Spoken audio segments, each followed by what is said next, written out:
Speaker சொந்தங்களுக்கு வணக்கம். இன்னைக்கு நேர்காணல நம்மளோட இருந்திருப்பவர் புவிசார் அரசியல் விமர்சகர் திரு கணேஷ்குமார் அவர்கள். வணக்கம். வணக்கம் ஜெயந்த். 12 வருஷம் நம்ம பாரத பிரதமர் மோடி அவர்கள் வந்து பிரதமரை பதவி ஏற்று 12 வருஷம் ஆகுது. லாங்கஸ்ட் சர்விங் பிரைம் மினிஸ்டர் அப்படின்னு ஒரு பெரிய ஒரு அங்கீகாரம் கிடைச்சிருக்கு. எப்படி பாக்குறீங்க இந்த 12 வருஷத்தை? சந்தோஷமா இருக்கு, பெருமையா இருக்கு. அதாவது நான் படிக்கும் போது பள்ளிக்கூட காலங்களில் 80s பாண்ட்ஸ் எல்லாருக்குமே தெரியும். அந்த 13 வயது இருக்கும் போது நாங்கள் 5 பிரைம் மினிஸ்டரை 5 வருஷத்தில் பார்த்துருக்கோம். ஸோ 96லேருந்து 99க்குள்ளேயே பார்த்தீங்கன்னா ஒரு 5 பிரைம் மினிஸ்டர் நாங்கள் பார்த்துருக்கோம். ஸோ ஒவ்வொரு வருஷமும் அந்த சோஷியல் ஸ்டடீஸ், அந்த சோஷியல் சயின்ஸ் இருக்கு இல்லையா, அதில் பார்க்கும்போது யார் பிரைம் மினிஸ்டர் பேருன்னு கேட்டால் ஒவ்வொரு வருஷம் ஒருத்தர் சொல்கிற மாதிரி காலங்கள் போயிட்டு இருந்தது. இன்று என்னுடைய மகள் வந்து அவங்களுக்கு வேறு எந்த பிரைம் மினிஸ்டரும் தெரியாது. ஸோ அவங்க பிறந்ததுலேருந்து இன்னி வரைக்கும் ஒரே பிரைம் மினிஸ்டர் இல்லை. அவங்க முன்னாடி ஒருத்தன் 1ஆம் கிளாஸ் அன்றைக்கி சேர்ந்துருந்தான்னா 2014 போது அவன் +2 முடிக்கிற ஸ்டேஜ் வரைக்கும் காலேஜ், இன்ஃபேக்ட் ஈவன் அவங்க காலேஜ் முடிக்கிற வரைக்கும் இருக்கும்னு நினைக்கிறேன். நான் எனக்கு தெரிஞ்ச வரைக்கும் அவங்க பிஇஏ படித்தாலுமே, அதாவது ஃபஸ்ட்டு ஸ்டாண்டர்ட் சேர்ந்ததுலேருந்து பிஇ முடிக்கிற வரைக்கும் ஒரே பிரைம் மினிஸ்டர் பார்த்த ஒரு ஜெனரேஷன் இப்போ இருக்கக்கூடிய பள்ளிக்கூடத்துலேயும் கல்லூரியில் முடிக்கக்கூடிய ஒரு ஜெனரேஷன். வரவேற்கிறோம். முதல்ல அவருக்கு வந்து அவருக்காக என்னுடைய பிரார்த்தனைகள். அதுக்கப்புறமா இந்த ஆட்சி மேலும் தொடரும். இன்னொரு 2029க்கும் காத்திருக்கிறோம். So round 4 we are ready. இந்த குங்ஃபு பாண்டா மாதிரி. ஸோ ஒவ்வொரு தடவையும் அடுத்தடுத்த எதிரிகள் வந்து கூட்டிகிட்டே போவாங்க. ஸோ 4th வெர்ஷனுக்கும் நம்ம ரெடி ஆகிக்கலாம் 2029. அதுக்கு முன்னாடி 4399 நாட்கள் அப்படின்றது 4398 நாட்கள் ஜவஹர்லால் நேரு அவர்களுடைய பிரதமராக எடுத்துக்கொண்ட காலம். அதை முந்தி இன்று 4399 நாட்கள். அதுலதான் ஒண்ணு அவங்க என்ன சொல்றாங்கன்னா, இல்ல நேரு அவர்கள் வந்து இன்னும் ஒரு டேர்ம் வந்து இவங்க வந்து கணக்குல பிரிட்டிஷ்கார அப்பாயின்மெண்ட் போறது. அதை சேர்த்துக்கிறாங்களா அவங்க? பிரிட்டிஷ்காரன் கொண்டு வந்து உட்கார வச்சுட்டு போனது.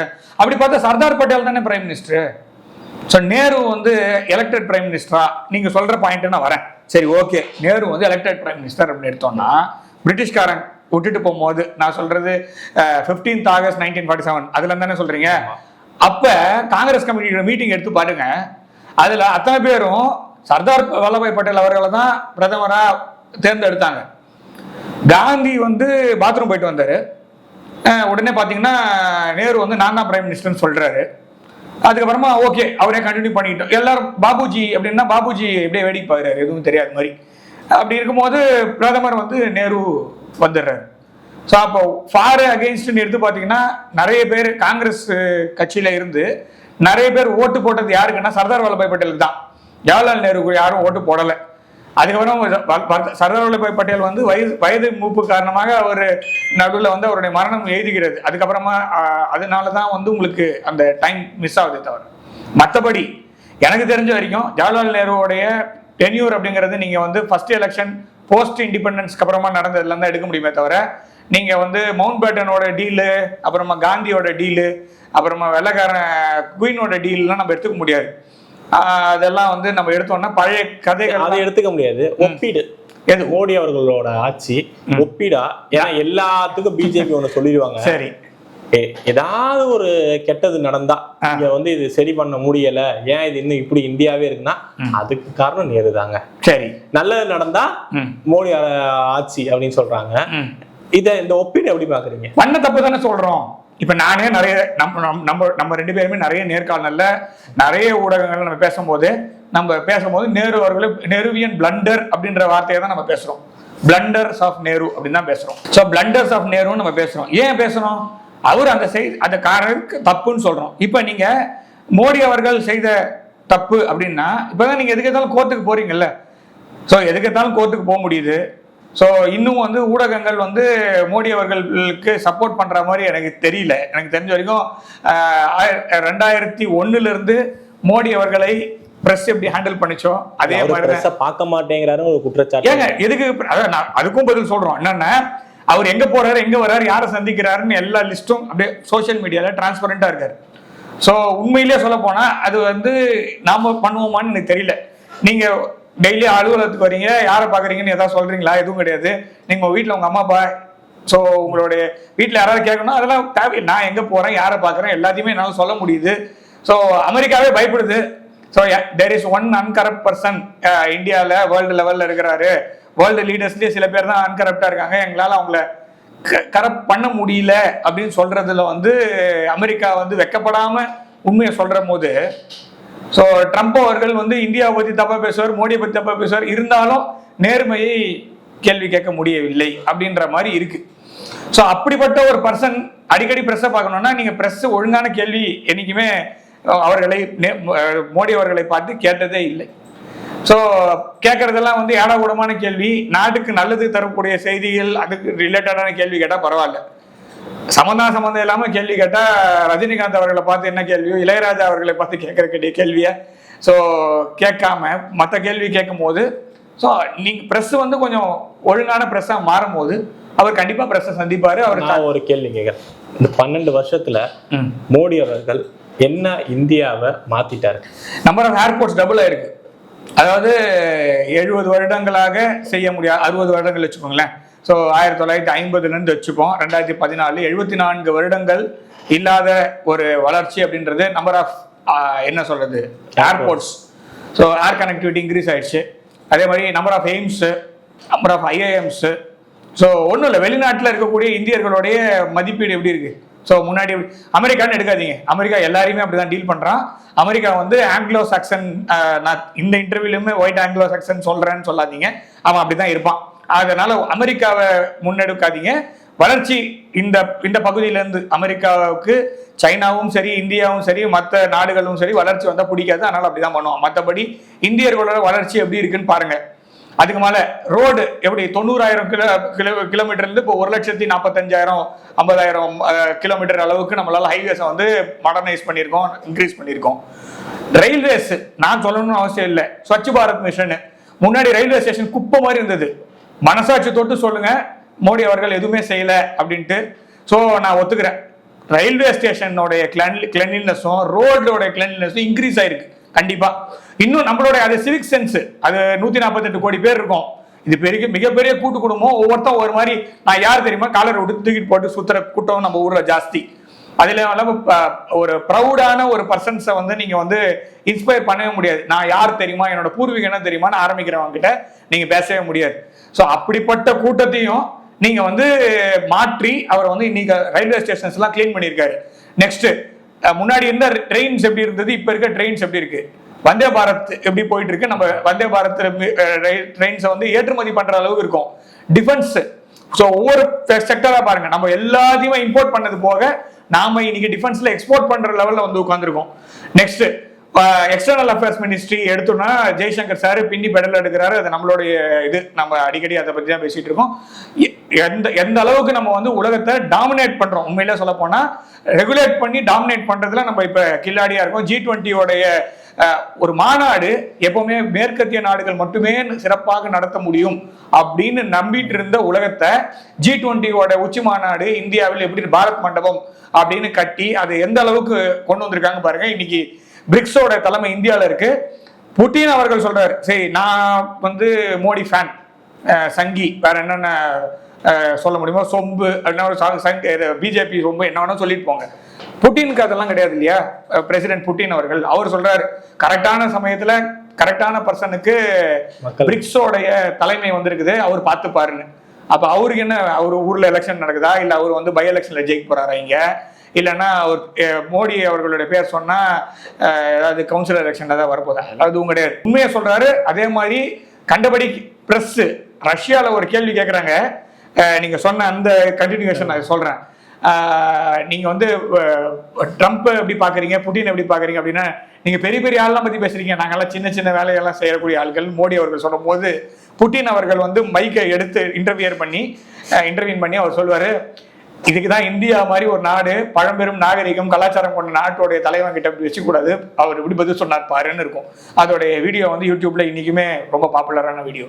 ஸோ அந்த மாதிரி ஃபாரின் அஃபேர்ஸ்ல இந்தியா வந்து it is doing well. So அதே மாதிரி உள்நாட்டு கட்டமைப்புல நம்ம கேபெக்ஸ்ல போட்டுட்டு இருக்கோம். அடுத்தது கடன் ஏறிடுச்சு, நம்ம அதாவது இந்தியாவில் கடன் ஏறிடுச்சு அப்படின்ற ஒரு குற்றச்சாட்டு வைக்கிறாங்க. எல்லாமே கேபிட்டல் எக்ஸ்பெண்டிச்சருக்கும் ரெவென்யூ எக்ஸ்பெண்டிச்சருக்கும் வித்தியாசம் இருக்கு. முதல்ல அந்த வித்தியாசத்தை புரியணும். என்கிட்ட ஒரு 10,000 ரூபாய் இருக்கு அப்படின்னா அந்த 10,000 ரூபாய் நான் பேங்க்ல போட்டு நான் வந்து ஒரு 100 ரூபாய்க்கு நான் வந்து ஒரு ஹோட்டலில் போய் சாப்பிட்றேன், ஏதோ ஒரு இட்லி கடையில், முருகன் இட்லி கடையோ அந்த மாதிரி ஏதோ ஒரு கடையில் ஒரு 4 மணி நேரம் சாப்பிட்றேன் அப்படின்னா ஓகே, அது வந்து ஒரு 100 ரூபாய் 200 ரூபாய் போகும். இதே வந்து நான் 5 ஸ்டார் ஹோட்டலாக திம்பேன் அப்படின்னு சொல்லி போயிட்டு அந்த 10,000 ரூபாய் எடுத்துட்டு போய் 3000 ரூபாய் ரெவென்யூ எக்ஸ்பெண்டிச்சர்ல போட்டேன்னா ஸோ அது எனக்கு திரும்ப வராது. அந்த மாதிரி இந்தியா வந்து இன்வெஸ்ட் பண்றதுல ஒன்று சேமிப்புல வைக்குது, இல்லைன்னா புதிதான கட்டமைப்புல இன்வெஸ்ட் பண்ணுது. நம்பர் ஆஃப் டன்னல்ஸ் எவ்வளோ பாருங்க, நம்பர் ஆஃப் பிரிட்ஜஸ், எல்லா ரெக்கார்ட்ஸையும் பீட் பண்ணின்னு வரோம் நம்ம ஒன்னா. அதே மாதிரி டிஜிட்டல் பெனிட்ரேஷன் நம்ம தான் நம்பர் 1.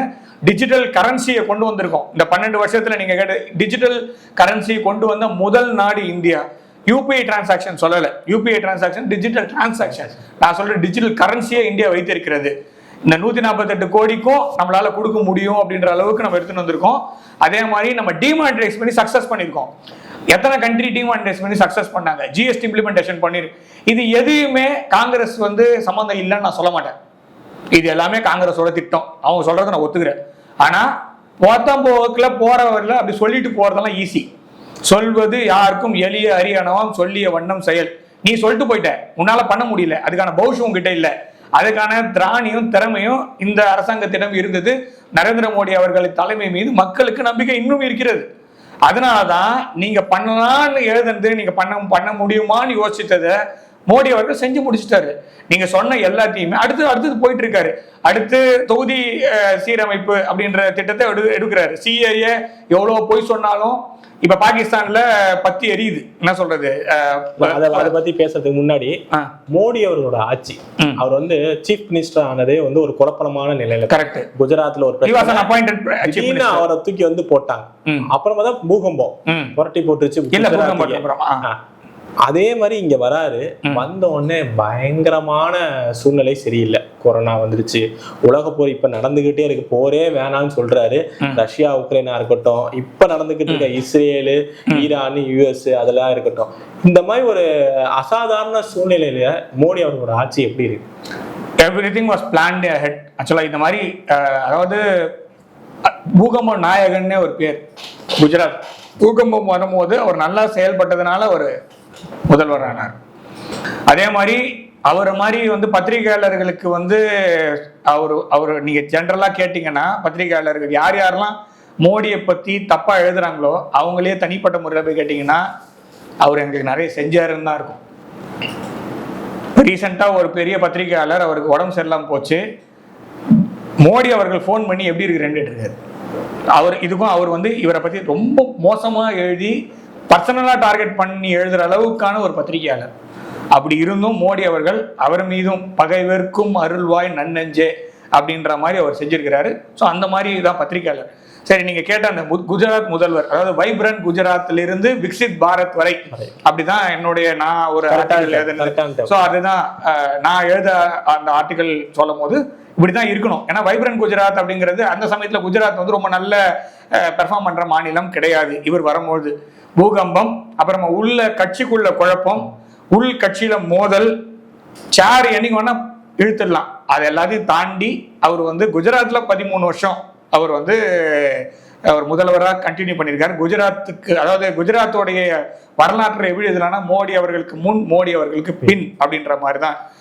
அவர் எடுத்த அந்த நர்மதா அந்த டேம் இருக்கு இல்லையா, அதுக்கு எவ்வளோ எதிர்ப்பு வந்தது அவருக்கு.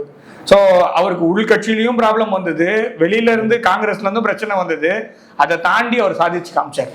அதே மாதிரி அவர் எடுத்த ஒவ்வொரு திட்டமும் சரி. அதே மாதிரி சத்பாவனா, சரி 2 பேரும் அடிச்சுக்கிறானா நான் போய் ஓரமா உட்காருவேன், நீ 2 பேரும் ஒன்னா உட்காந்து பேசுற வரைக்கும் நான் வந்து ஃபாஸ்டிங் இருக்கேன், ஒரு நாள் அடையாளமா நான் போய் உட்காருறேன். ஸோ இஸ்லாமியர்கள், இந்துக்கள் இவங்க எழுதுனாங்க 2014 இதே மீடியா ஹவுசஸ் எழுதுறாரு, மோடி அவர்கள் வந்து ரத்த ஆறு ஓடும், இந்துக்களுக்கும் இஸ்லாமியர்களுக்கும் மிகப்பெரிய பிரிவு வரும். அதெல்லாம் 2001 இருந்து தான் நீங்க தொடர்ந்து எழுதிதான் இருக்கீங்க.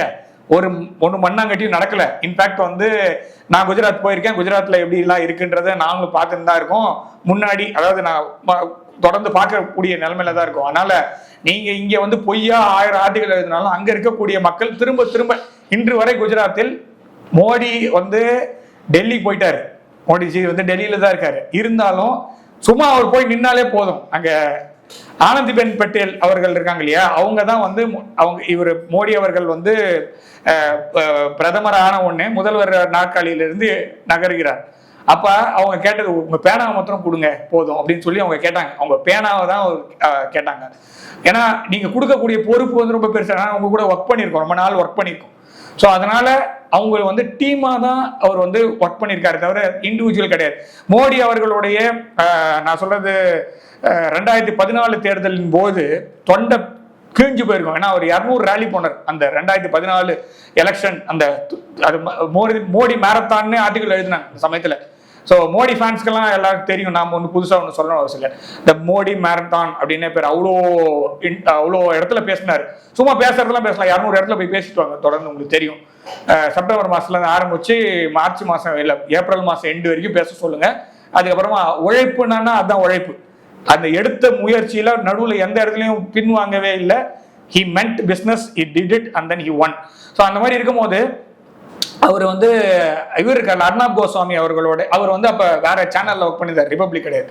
அந்த சேனல்ல மோடி அவர்கள் பேட்டி கொடுக்கும் போது, நீங்க வந்தீங்கன்னா ஒன் மேன் ஷோ ஆயிடுமாமே, நீங்க வந்தா ஒன் மேன் ஷோ ஆயிடும் அப்படின்னு ஜனங்கள்லாம் பயப்படுறாங்க. ஜனங்க பயப்படுறாங்களா இல்ல வேற யாராவது பயப்படுறாங்களான்னா இல்ல சில அரசியல் கட்சிகள் பயப்படுது, அது எந்த கட்சியாவனா இருக்கலாம். அப்போ மோடி அவர்களுடைய பதில் இன்னும் கூட காணொலி இருக்கு, போய் பாருங்க, அதுல இருக்கும். அதாவது நீங்க பாக்குறது மோடி அப்படின்ற ஒரு மனுஷன் அந்த மாதிரி ரன் பண்ணவே முடியாது. மோடின்ற ஒரு மனுஷனால இத்தனை வேலை செய்ய முடியுமா? முடியாது. இது டீம் எஃபர்ட். முதல் நாள் நாங்க வந்து இதை ஆரம்பிக்கணும். இது வந்து குஜராத்ல முதல்வராக இருக்கும் போது ஆரம்பிக்கும் போது ரொம்ப கடினமா இருந்தது. நாங்க டெய்லி மீட்டிங் போட்டிருக்கோம். ஆல்மோஸ்ட் டெய்லி மீட்டிங் போட்டு தான் இந்த வேலையை நாங்க தொடங்கணும். ஆனா கொஞ்சம் கொஞ்சமா மாற்றம் வர அந்த ஒரு நாள் மீட்டிங்ன்றது போக ஒரு வாரத்துக்கு 3 நாள் அப்படின்னு ஒரு மீட்டிங் வந்தது. அதுக்கப்புறமா ஒரு வாரத்துக்கு 1 அப்படின்னு, அப்புறமா ஒரு மாசத்துக்கு 2 அந்த மாதிரி குறைச்சு நாங்க இப்ப மீட்டிங் பண்ணணும்னு அவசியம் இல்லை, அது வந்து தானா நடக்குது. ஸோ அதனால ஒன் மேன் ஷோ காட்டவே முடியாது, இந்திய அரசியலிலும் சரி சர்வதேச அரசியலும் கிடையாது அப்படின்றத ஒரு அப்படி சொல்லியிருக்காரு. நீங்க இதை வந்து ஒரே ஒரு விஷயத்தோட நான் கம்பேர் பண்ண விரும்புறேன். என்னன்னா லீ குவான் யூ அவர்கள் என்னுடைய ஆகர்ஷண நாயகன் அப்படின்றது 2-3 பேர். அதுல வந்து மோடி அவர்கள் எப்படி வந்து என்னுடைய ஆகர்ஷண நாயகன், அதே மாதிரி லீ குவான் யூ அவர்களும் என்னுடைய one of the idol. So அவரு வந்து மோடி அவர்கள் என்ன சொன்னாரோ இதே விஷயத்த 1960களில் லீ குவான் யூ அவர்கள் சொல்லியிருக்காரு. இது வந்து புல்லரிக்கக்கூடிய முதல் தடவை அந்த இன்டர்வியூ நான் பார்க்கும்போது இதை கண்டிப்பா அவர் பார்த்துட்டு ரீக்ரியேட்லாம் பண்ண முடியாது. இது வந்து ஐ ஹவ் சீன் திஸ்னு ஒரு மீம் போடும், அந்த மாதிரிலாம் கிடையாது. இது உண்மையிலே நாடி நரம்பு ரத்தத்துல சதையிலலாம் இல்லை, எலும்புல இருந்தா மாத்திரம் தான் அது வார்த்தை வர முடியும் தவிர சும்மாலாம். அதுவும் இல்லாம அவர் அதுக்கப்புறமா தொடர்ந்து 12 வருஷம் இருந்திருக்கிறார். இப்ப நான் சொல்றது பிரதமர் ஆவதற்கு முன்பாக, நான் 12 வருஷத்துக்கு முன்னாடி. இன்னைக்கும் it is a team effort. Team members எப்படி ரொட்டேட் பண்ணி எப்படி ஃபேட்டிக் இல்லாம ரன் பண்றதுன்றது மோடி அவர்கள் கிட்ட தான் நீங்க கத்துக்கணும். ஸோ அதனால குஜராத்துடைய முதல்வராகவும் சரி பாரதத்தின் பிரதமராகவும் சரி அவர் வந்து ஒரு நல்ல ஒரு டீம் ஒரு செட்டப் பண்றது எப்படின்றதுல இருந்து அந்த டீம் எப்படி ரன் பண்றதுல இருந்து அது வந்து ஒன் மேன் ஷோவா தெரிஞ்சாலும் வெளியில இருந்து உள்ளுக்குள்ள அனைவருக்கும் இம்பார்ட்டன்ஸ். ஜெய்சங்கர் சாருக்கு இப்ப நம்ம உட்காந்து நம்ம ஜெய்சங்கர் சார் எதுவுமே பண்ணல, மோடி தான் பண்ற சொன்னோமா இல்லையா? அமித்ஷா அவர்கள் நம்ம சொல்றோமா இல்ல? அவங்க நிதின் கட்கரி அவர்கள் அவர் மேல அவ்வளவு விமர்சனம். என்னன்னா மோடி அவர்களுக்கும் நிதின் கட்கரிக்கும் முட்டிச்சு, இவன் எழுதுறான் கண்டபடி இன்னமும் பக்கத்துல இருந்து பார்த்த மாதிரி. நிதின் கட்கரி அவர்கள் சைலண்டா ஒரு புரட்சி பண்ணிட்டு இருக்காரு. இது 2014 சொன்னாரு. அடிக்கடிலாம் என்கிட்ட வந்து இன்டர்வியூ கேட்காத, அதாவது பாரத பிரதமராவது அதை டைரக்டா சொல்லல. ஆனா நிதின் கட்கரி அவர் நேராவே சொல்லிட்டாரு, அடிக்கடிலாம் இன்டர்வியூ கேட்காத, என்னால பதில் சொல்ல முடியாது. 5 வருஷத்துக்கு ஒரு தடவை நான் வந்து பாக்குறேன், எனக்கு கொடுக்கப்பட்ட மினிஸ்ட்ரியில முன்னாடி எப்படி இருந்தது இப்ப எப்படி இருக்குதுன்னு சொல்லிட்டு நான் ஸ்டேட்டஸ் ரிப்போர்ட் கொடுக்குறேன். அதுக்கப்புறம் நீயே முடிவு பண்ணிக்கோ. நேஷனல் ஹைவேஸா அதுக்கு என்னன்னு நான் பாக்குறேன், பெட்ரோல் இல்லாத காரா அதுக்கு என்னன்னு நான் பாக்குறேன், ஹைட்ரஜனா அதுக்கு நான் அந்த மாதிரி ஃப்ரீடம் கொடுக்கிறார். ஒன் மேன் ஷோ காட்டவில்லை, அவர் எல்லாருக்குமான சுதந்திரத்தை கொடுத்திருக்கிறார். சுஷ்மா ஸ்வராஜ் அவர்கள் சொல்றாங்க சந்திர மண்டலத்துல மாட்டிருந்தாலும் பரவாயில்ல நான் உன்னை கூட்டிட்டு வரேன். சும்மா சொல்ல முடியுமா? அவருக்கான அந்த பொறுப்புக்கும் அந்த ஃப்ரீடம் கொடுத்திருக்காரு. அதனால மோடி அவர்கள் ஏன் பெஸ்ட் அட்மினிஸ்ட்ரேட்டர் அப்படின்னா he knows how to address people. அவர் வந்து ஒரு பீப்புள் மேனேஜ்மெண்ட்ல அவர் வந்து அவரோட எஜுகேஷன் குவாலிஃபிகேஷன்ல நிறைய எல்லாம் பேசிட்டு இருக்காங்க கான்ட்ரவர்சின்ட்டு. இதை விட ஒரு மேனேஜ்மெண்ட் எனக்கு தெரிஞ்ச வரைக்கும் யாருமே பண்ணதே இல்லை. 148 கோடி பேரை இவ்வளோ கிரைசிஸ்ல, நீங்க சொன்ன வார் கிரைசிஸ்ல, நீங்க சொன்ன கொரோனா கிரைசிஸ்ல, நீங்க சொன்ன பாகிஸ்தானோட பிரச்சனையில நம்மளை சுத்தி இருக்கிறவங்களாம் நம்ப முடியுமா? முதல்ல பாகிஸ்தான் நம்ப முடியுமா? அவனுக்கும் சேர்த்து பட்ஜெட் போட்டு அவனுக்கும் சேர்த்து சேட்டலைட் விட்டு அவனையும் அவனோட பர்த்டேக்கு மிட் ஏர்ல ஃபிளைட்டோடைய கோர்ஸை மாத்தி அவருக்கு போய் பர்த்டே சொல்லிட்டு வந்தா பின்னாடியே வந்து தூங்கி நின்ற சோல்ஜர்ஸை டென்ட்ல வச்சு சுட்டு கொள்றான்னா அவ்வளவு மோசமான நாடு. அதெல்லாம் பக்கத்துல வச்சுக்கிட்டு அதையும் ஹேண்டில். அத ஒரு கேள்வி என்னன்னா, பிஜேபி வாக்குறுதி வரப்போ ஒன்று சொல்லுவாங்க, எப்பவுமே ஒரு லிஸ்டா வச்சிருப்பாங்க, ராமர் கோயில் கட்டுறோம், 370 இது பண்றோம், யூசிசி கொண்டு வரோம் அப்படின்னு. பட் இது எல்லாமே ஒவ்வொருமே இல்லாம சாதிக்கிறதுன்னா ஒரு பெரிய விஷயம் தான் சொன்னேன். ஒவ்வொரு 5 வருஷத்துக்கும் ஒவ்வொன்று கரெக்டா பண்ணியாச்சு.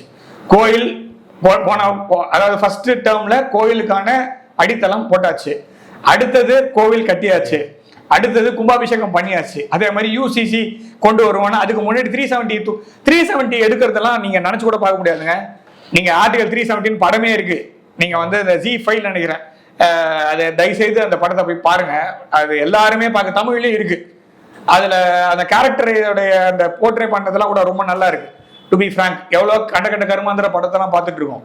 ஸோ இந்த படத்தை பார்க்கறது ரொம்ப நல்லது. சில ஃபைல்ஸ்ன்னு வந்ததெல்லாம் படம் பார்க்கறது நல்லது. அதில் முக்கியமாக இந்த ஆர்டிகல் 370 நல்லா இருக்கும். அது ஏன் சொல்ல வரேன்னா, ஆர்டிகல் 370 எடுக்கவே முடியாத மாதிரி பாகிஸ்தானில் ஒரு லாபி, பாகிஸ்தானோடைய லாபி இந்தியாவில் அவ்வளோ ஸ்ட்ராங்காக இருந்தது. அதை எடுக்கிறதெல்லாம் நினைச்சு கூட பார்க்க முடியாத விஷயம். ஒவ்வொரு காஷ்மீர் இன்னைக்கு இந்தியாவோட ஒருங்கிணைந்த மாநிலமா இருப்பதற்கு காஷ்மீரை கொடுத்துருன்னு பேசினாங்க நடுவில். 2013 2011 இருந்து 2013 வாக்குல அந்த காஷ்மீர் தானே பிரச்சனை, கொடுத்துருவோம் பேசாம, அதை கொடுத்துட்டு அமைதி வருமா? எப்படி அமைதி வரும்? பாகிஸ்தான் மாதிரி ஒரு 3rd ரேட்டட் கண்ட்ரிக்கு நீங்க வந்து டைரக்டா போய் ஒரு பாட்டை கொடுக்கணும்னு எப்படி உங்களுக்கு தோணுது? ஒரு சொறி பிடிச்ச நாய் கூட கொஞ்சம் ஓரளவுக்கு யோசிக்கும். பாகிஸ்தான்ல இருக்கிறவனால யோசிக்க முடியாது. அவனை பொறுத்த வரைக்கும் he was indoctrinated like anything. It is a indoctrinated society. அவனை பொறுத்த வரைக்கும் இந்தியாவை 100 பிளேடு போட்டு 100 துண்டா வெட்டி bleed to deathன்னு சொல்றான். அவங்ககிட்ட போய் நீ காஷ்மீரை கொடுக்குறேன்னு யோசிக்கிற அளவுக்கு ஒரு கவர்மெண்ட்டுக்கு மண்டை உள்ள எதுவுமே இல்லைன்னா கருமாந்திரம் எப்படிதான் தோணுதுன்னு தெரியல.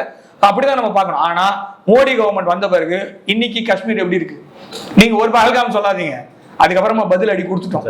ஒரே அட்டாக்ல இருந்து பகல்காம் புல்வாமா சொன்னோம், வச்சு செஞ்சுட்டோம். ஸோ ஒவ்வொன்றுத்துக்கும் நீ ஒரு அடி அடிச்சுன்னா நான் உன்னை திரும்ப அதே லெவல்ல அடிப்பேன்னு சொல்றது போக we had air superiority. அந்த அளவுக்கு ஆபரேஷன் சிந்தூரையும் நடத்தி காமிச்சிட்டோம்.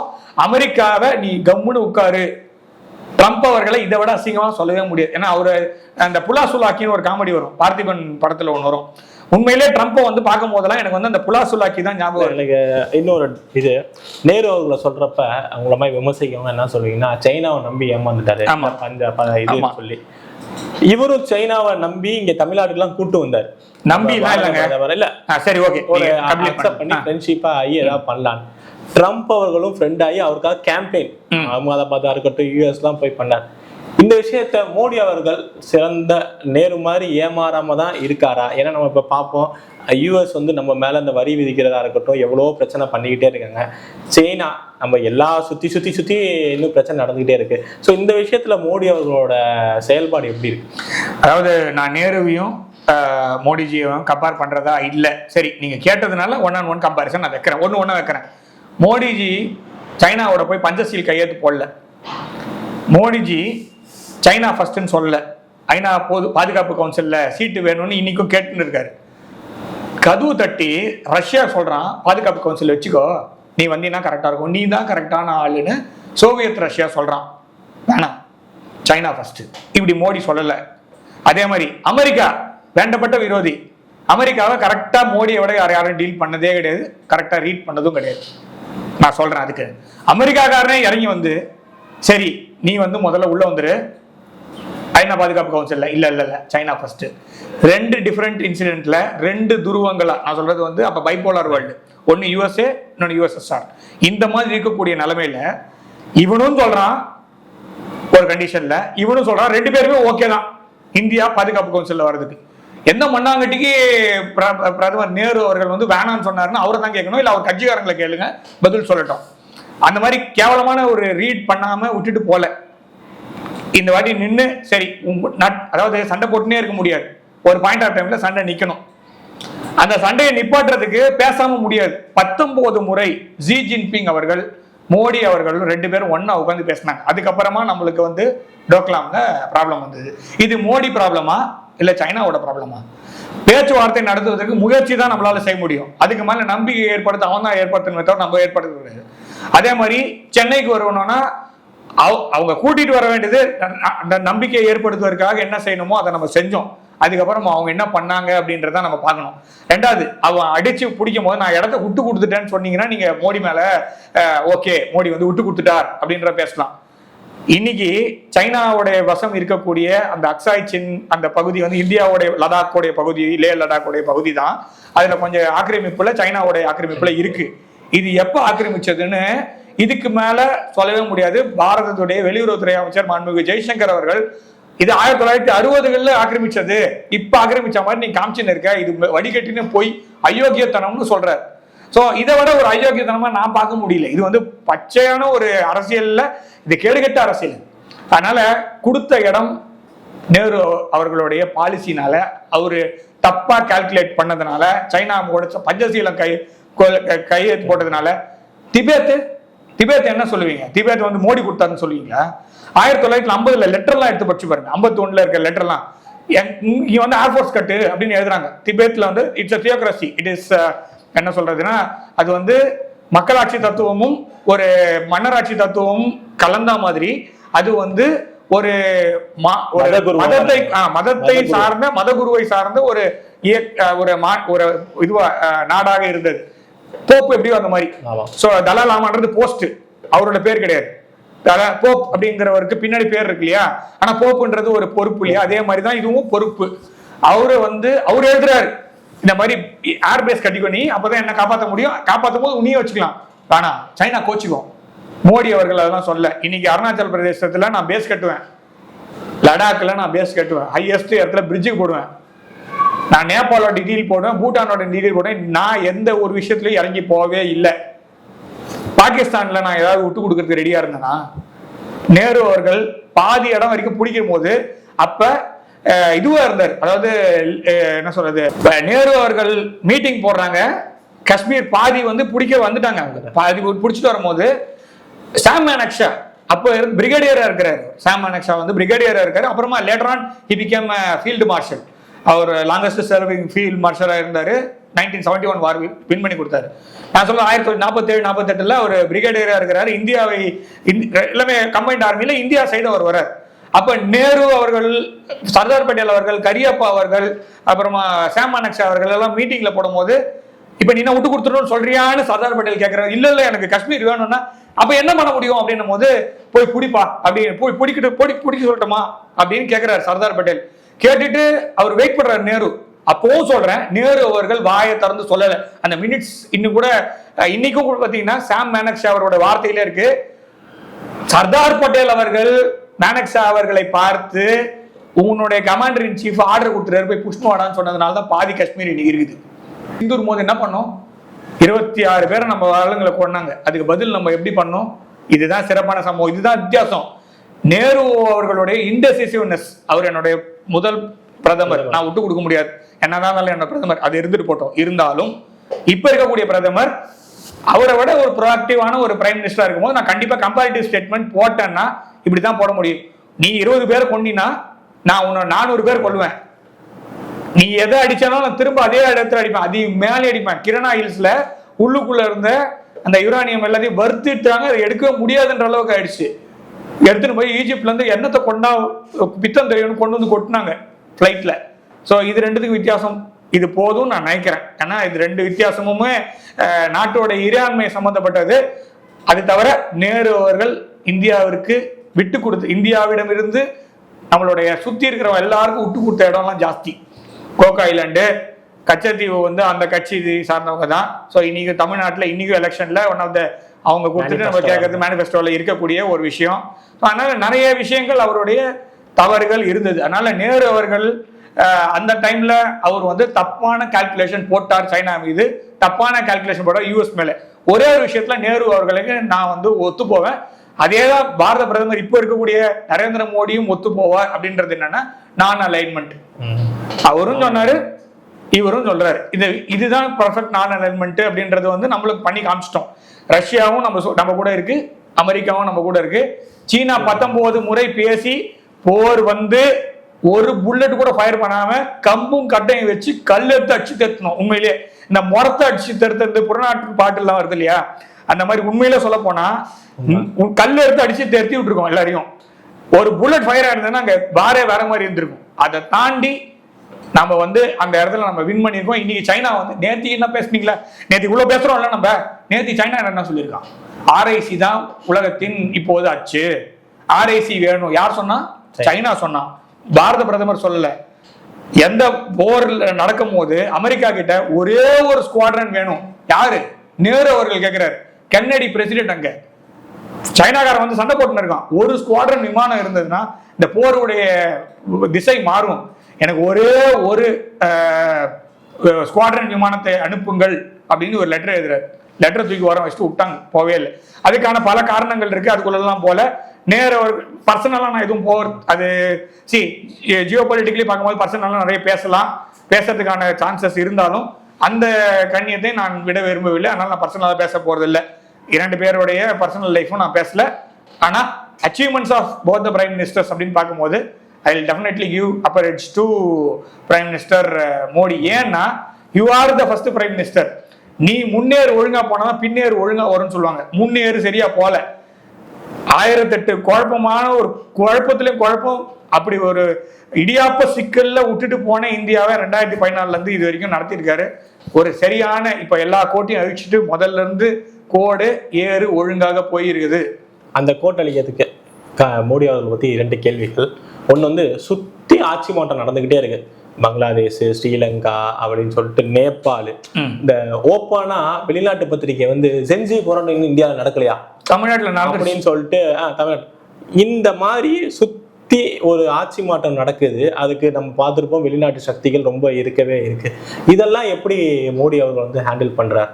அவர் உயிருக்கு ஆபத்துங்கிற முதற்கொண்டு செய்திகள் வருது. அவர் உயிருக்கு ஆபத்து 1999 98 99 காலத்துல இருந்தே இருக்கு. அதுக்கு முன்னாடி இந்திரா காந்தி அவர்களுடைய டைம்ல இருந்தே உயிருக்கு ஆபத்து இருக்கு. இப்பெல்லாம் இல்லை, 2001 அப்புறமா இல்லாத உயிருக்கு ஆபத்தா. ஒரு நேர்காணல்ல மோடி அவர்களுடைய பேட்டி பார்க்கும்போது, அது பாட்காஸ்ட், அதுல வந்து மரணத்தை பார்த்து நீங்க பயப்படுகிறீரான் சிரிச்சாரு மனுஷன். சத்தியமா சொல்றேன், அந்த மாதிரி அந்த அளவுக்கு நம்மளால யோசிக்க முடியுமா அப்படின்னு தெரியல. அதாவது மரணத்தை வந்து நிறைய பேர் நிறைய விதமா பார்ப்பாங்க. அவர் பார்த்த விதம் வந்து எனக்கு கொஞ்சம் ஒரு நல்ல ஒரு ஃபீலிங் இருந்தது. ஸோ எல்லாருமே பிறந்தன இறக்கும் இறந்தன பிறக்கும்னு சொல்லும் போது சொல்றதெல்லாம் ஈஸியாக சொல்லிடலாம். அந்த இடத்துல இருக்கும் போது சொல்றதுன்றது பெரிய விஷயம். ஸோ அதனால உயிருக்கு அச்சுறுத்தல் கண்டிப்பாக இருக்கிறது. வெளிநாட்டில் கண்டிப்பாக இந்த பாகுபலி படத்தில் வந்து பல்வால் தேவனும் பாகுபலி சொல்றது மகேந்திர பாகுபலி அமரேந்திர பாகுபலியும் ஒன்னா நிற்கும் போது ஒரு கயிறு கீழே விழும், அதில் பிடிச்சி மழை வரும்போது நீ என் கூட இருக்கும்போது வேற யாராவது என்ன ஏதாவது பண்ண முடியுமா அப்படின்ற மாதிரி தான் இந்தியா அமெரிக்காவோடு இப்போது இருக்கக்கூடிய உறவுகள் இருக்கு. இது வந்து எல்லாருக்குமே தெரியும். அமெரிக்கா ஒருத்தனை கட்டம் கட்டினா என்னென்னலாம் பண்ணுவான் அப்படின்றது நம்ம எல்லாருக்குமே தெரியும். அது வெளிப்படையாக சொல்ல மாட்டாங்க, சில சமயத்தில் பிரச்சனை பண்ணுவாங்க. சைனாவை ஹெல்ப் பண்ற அளவுக்கு அமெரிக்கா ஆயிடுச்சு பார்த்தீங்களா. இதுதான் காலத்தின் கோலம் அப்படின்னு சொல்லுவாங்க. அதாவது எப்பவுமே வந்து சைனா தான் எதிரி அப்படின்னும் போது, சைனா இப்பவுமே சொல்றேன், சைனா வந்து எதிரி தான். ஆனா வந்து அவன் இப்போ கொஞ்சம் மனசு மாறுறான், ஒன்னா இருக்கணும்னு நினைக்கிறான். ஸோ அதை நான் வந்து அப்படியே போய் பஞ்சசீல் கையெழுத்து போடுன்னு சொல்லலை. அவனோட எப்படி டீல் பண்ணுமோ டீல் பண்ணலாம். You have to stare down the wolf அப்படின்வாங்க. இந்த மங்கோலுடைய கலாச்சாரத்தில் பார்த்தீங்கன்னா ஒரு ஓனாய் வருதுன்னா அந்த ஓனாய் டேரக்டாக போய் சண்டை போட முடியாது. நீங்கள் அதை யூ ஹாவ் டு ஸ்டார் அப்படின்வாங்க. அந்த மாதிரி we are staring the wolf அப்படின்ற மாதிரி ஒவ்வொரு இடத்துலையும் நம்ம ஜஸ்ட் பார்க்குறோம், என்ன நடக்குதுன்னு பார்க்குறோம். ஆனால் இந்த விஷயத்தில் நீங்கள் அமெரிக்காவுடைய கைன்றது பங்களாதேஷ்லேருந்து இருக்கு. 17 ஜூலை 2014 அவர் வந்து G7 நினைக்கிறார், அதோட பயணத்தை முடித்து கொண்டு திரும்ப வருகிறார். ஒரே மாசம் தான், 26ஆம் தேதி மே பதவி எடுத்தார். 17 ஜூலை 2 மாசம், அது 45 நாள் இன்டூ நியூ கவர்மெண்ட் ஃபார்மேஷன். அவருடைய விமானம் வரும் அதே பாதையில் இருக்கக்கூடிய ஒரு பயணிகள் விமானம் அடித்து நொறுக்கப்பட்டு 200 பேர் மரணித்தார்கள். அந்த குறி இவருக்கு வைக்கப்பட்டதா, அந்த பயணிகள் விமானத்துக்கு வைக்கப்பட்டதான்றது, ஏன்னா அது வந்து ரஷ்யா உக்ரைனுக்கு பார்டர். அதுல உக்ரைனியர் உடைய மிசைல் அப்படின்றது எல்லாருக்குமே தெரியும். அந்த 17 ஜூலை 2014 ஆரம்பித்து இன்று வரை பல முறை அவருடைய உயிருக்கு குறிவைக்கப்பட்டது. அனைத்திலிருந்தும் பாரத பிரதமர் அவர்கள் இறை சக்தியாலும் மக்களுடைய ஆதரவினாலும் பிரார்த்தனைகளாலும் இன்றும் தொடர்ந்து வெற்றி நடைபோடுகிறார். ஒரு பிரிட்ஜ் மேல நிக்க வச்சாங்க, ஞாபகம் இருக்கா? பஞ்சாப்ல. அது எவ்வளவு தூரம் தெரியுமா? காஷ்மீர், பாகிஸ்தான் பஞ்சாப்ல இருந்து ரொம்ப கிட்ட. ஸோ ஒரு சாதாரண ஒரு மிசைல் போதும். ஸோ அதை வேணும்னே நிக்க வச்சாங்களா? அதை பிளான் பண்ணி அதை அச்சா என்ன ஆகும்? சுப்பிரமணிய சாமி அவர்களே டேரக்டா சொல்லியிருக்காரு, இந்நேரம் ஒரு பிரதமரா இல்லைன்னா ஒரு இந்நேரம் கொல்லப்பட்டிருப்பார் அப்படின்ட்டு. ஸோ அந்த மாதிரி பல தடவை நேரடியாகவோ மறைமுகமாகவோ அவர் வந்து அச்சுறுத்தலிலிருந்தும் பல முறை அவருடைய உயிருக்கு குறிவைக்கப்பட்டு அதுல இருந்து தப்பிச்சிருக்கிறாரு. ஸோ பாகிஸ்தான் அப்படிங்கிற நாடுக்கு பின்னாடி இருக்கக்கூடிய பல மேற்கத்திய நாடுகள், பல கிழக்கு நாடுகளும் சேர்ந்து தான் நம்ம எடுத்துக்கணும். ஸோ அத்தனையிலிருந்து அவர் இறை சக்தி காப்பாற்றுகிறது. அதாவது தவ புதல்வன்னா பாரதத்துக்கு மாத்திரம் இல்லை, இறைவனுக்கும் தவ புதல்வன், அதனால வழிச்சு வர்றாரு. அதனால ஸோ இது மேலும் தொடரும். இது வந்து இப்போதைக்கு இது விட்டு போற மாதிரிலாம் இல்லை. இது வந்து ஒரு எதுக்காக இன்னைக்கு இதை பத்தி பேசுறோம், எதுக்காக 4399 தான் மார்க்கா அப்படின்னா, நீங்க சொன்ன இதுக்கு முன்னாடி இருந்த பிரதமருடைய நாட்களிலிருந்து ஒரு நாள் கூட இந்த கிரிக்கெட் மேட்ச்ல நீங்க எவ்வளவு ரன் வேணா அடிக்கலாம், ஆனா முன்னாடி அடிச்ச டீமோட ஸ்கோர்ல இருந்து ஒரு ரன் இதை மாட்டா போதும் வின். அதுக்காக தான் இதை மார்க் பண்ணுமே தவிர அதோட அந்த டீம் வந்து அப்படி இல்லைங்க. அதுக்கு மேல தொடரும்.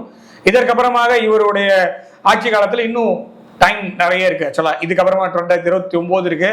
அதுலதான் காணொலி ரீதியான கேள்வியா விஸ்வகுருவா மாத்துவேன் அப்படின்னு சொல்லிட்டு அவர் ஒரு இதுவாவே வச்சிருந்தார், அரசியல் முழக்கமாவே வச்சிருந்தார். நம்ம நாடு வந்து விஸ்வகுருவா மாறும்.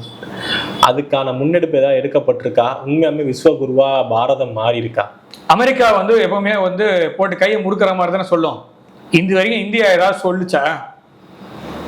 நான் நீ சொல்றதெல்லாம் ஒத்துக்கிறேன் அப்படின்னு ஏதாவது சொல்லிச்சா? அமெரிக்கா கோச்சுக்கும் அப்படின்னு ஏதாவது இந்தியா பண்ணிச்சா ஸ்பெஷலா?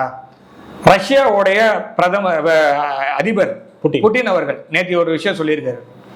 அவர் வாரம் சொல்றதுதான், இந்தியாவுக்கும் ரஷ்யாவுக்குமான உறவுகளை பிரிக்க முடியாது. மோடி அவர்களுக்கு பார்ப்பதற்காக, நேரில் பார்ப்பதற்காக நான் அவளோடு இருக்கிறேன். ஜி ஜின்பிங் வந்து வண்டியில் ஏறிட்டார். போதும், நம்ம எல்லாம் சண்டை போட்டதெல்லாம் போதும். இப்ப நம்ம 3 பேரும் நீங்க என்ன காம்பீட்டிங் ரைவல்ஸா யோசிக்காதீங்க, கொலாபரேட்டிங் பார்ட்னர்ஸா. நான் சொல்ற வார்த்தையெல்லாம் இதெல்லாம் யோசிச்சு கூட பார்க்க முடியாது. சைனா வந்து பெல்ட் அண்ட் ரோடு இனிஷியேட்டிவ் இவர் ஆட்சிக்கு வரதுக்கு முன்னாடி சொல்லலாம். பாகிஸ்தான் இருந்தது, பங்களாதேஷ் இருந்தது, ஸ்ரீலங்கா இருந்தது, மாலத்தீவு இருந்தது, பர்மால இருந்தது, எல்லாம் சுத்தி எல்லாமே கட்டம் கட்டுறான். இந்த கட்டத்தோட பேர் என்ன தெரியுமா? String of pearls. யாருக்கு கட்டம்? நம்மளுக்கு கட்டம்.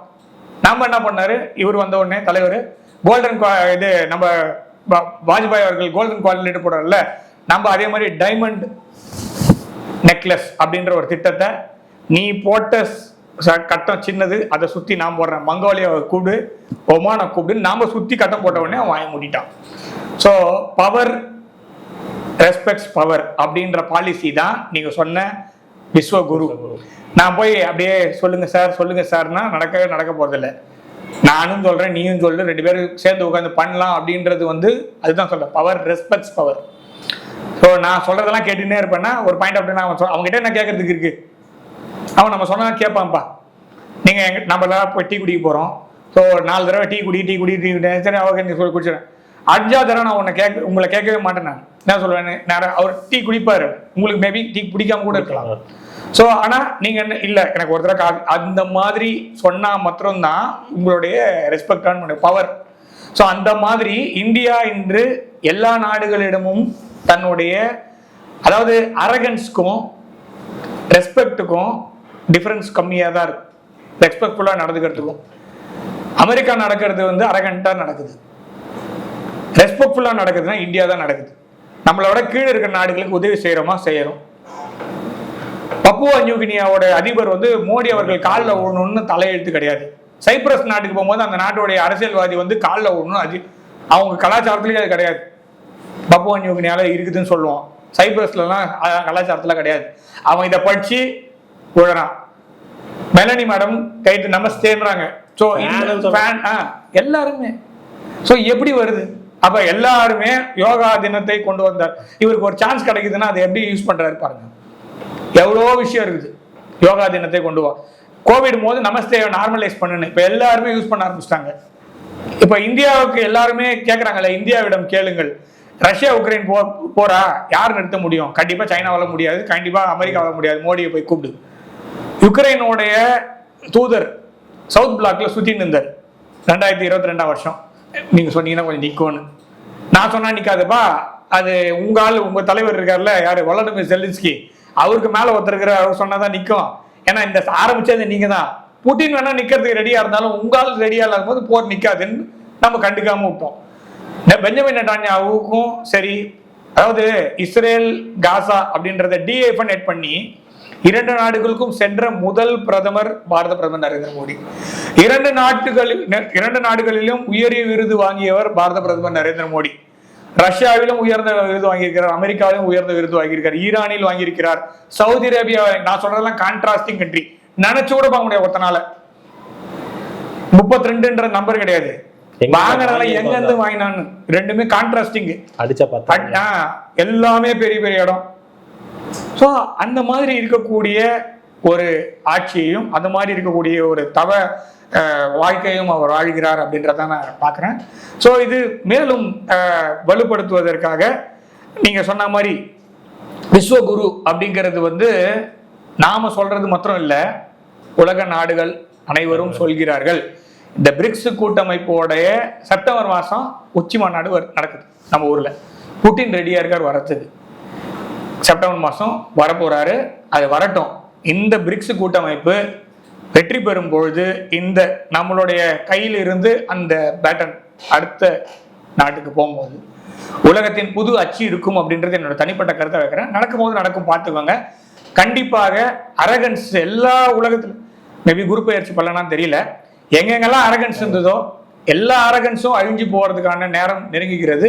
அதனால சர்வதேச அரசியலிலும் எங்கெங்கெல்லாம் அரகன்ஸ் இருக்கோ அதெல்லாம் அழிஞ்சு போவதற்கு வாய்ப்பு இருக்கு.